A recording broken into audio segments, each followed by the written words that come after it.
Hola a todos, en el espacio de hoy hablaremos de por qué se nos mueren las plantas.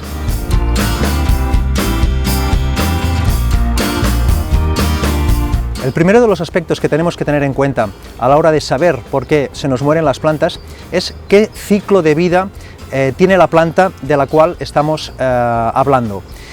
Hoy os he traído unos cuantos ejemplos para identificar cuáles son los ciclos de vida de las plantas. En primer lugar os he traído una albahaca. Esta es una planta anual.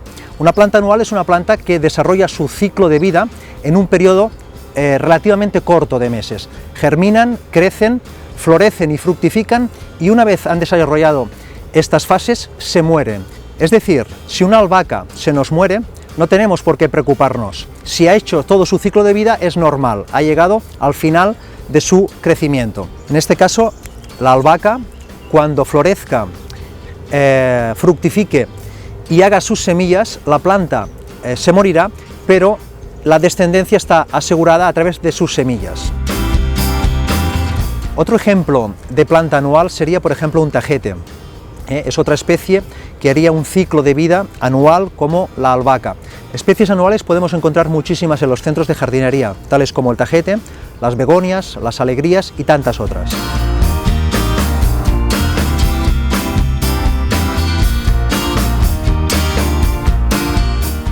Un segundo grupo de plantas que tenemos que saber identificar son las plantas vivaces.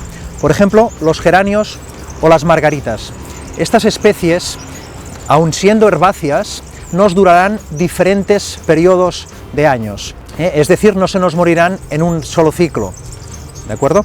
De esta forma, un geranio es una planta que nos va a dar un recorrido mucho más largo que una planta anual. Las plantas vivaces son plantas herbáceas y perennes. Estas plantas aguantarán muy bien el recorte después de un periodo donde hayan quedado agotadas, amarillentas.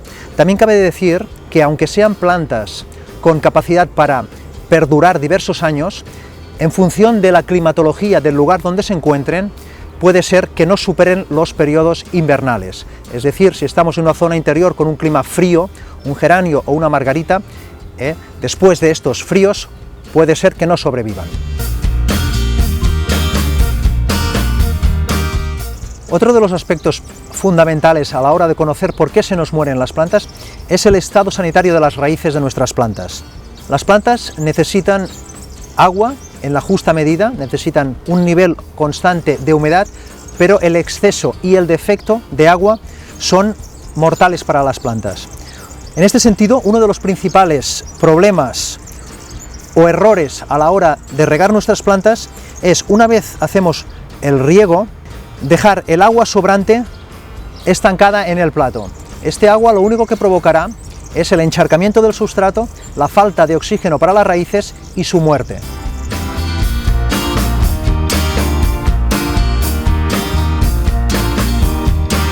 Como podéis ver, a los pocos minutos de haber realizado el riego, todo el agua sobrante se ha acumulado en el plato. Este agua, una vez se ha producido el riego, debemos eliminarla.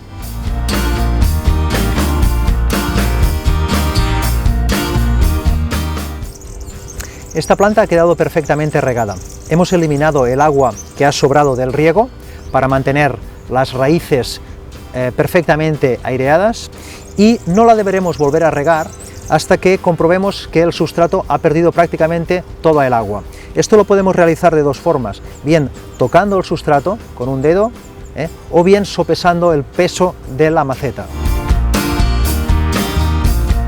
Si seguimos los consejos de riego que os hemos dado, tendríamos que obtener sistemas radiculares como el de esta petunia. Sistemas radiculares con raíces abundantes y blancas. Estas raíces nos muestran que el sistema radicular es activo y que absorbe, por lo tanto, agua y nutrientes.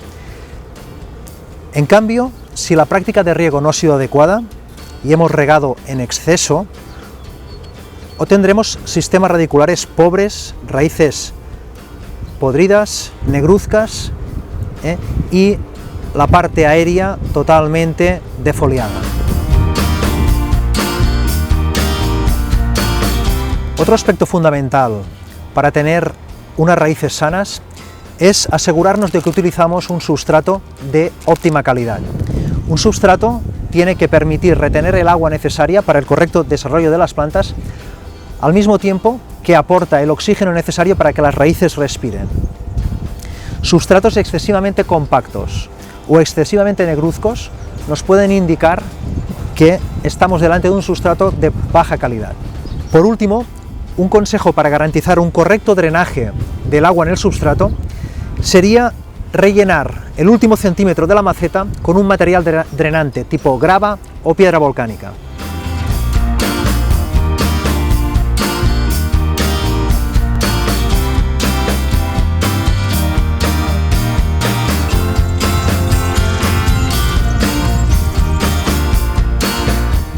Por último, otro aspecto básico a considerar para tener éxito con el cultivo de nuestras plantas es su ubicación.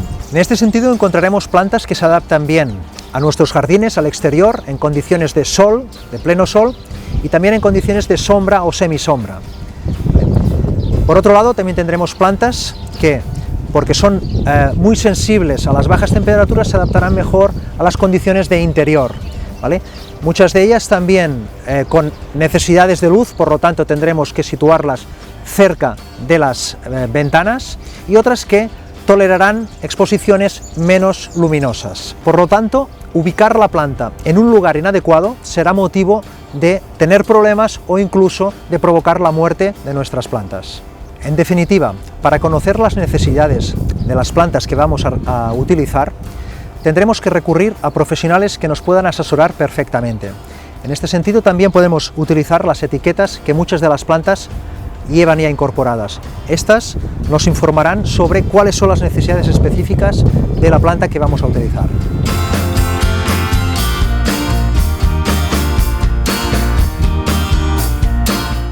Por tanto, recordad, amigos, las principales causas por las cuales se nos pueden morir las plantas son un riego inadecuado, una mala calidad del sustrato o colocar las plantas en sitios inadecuados.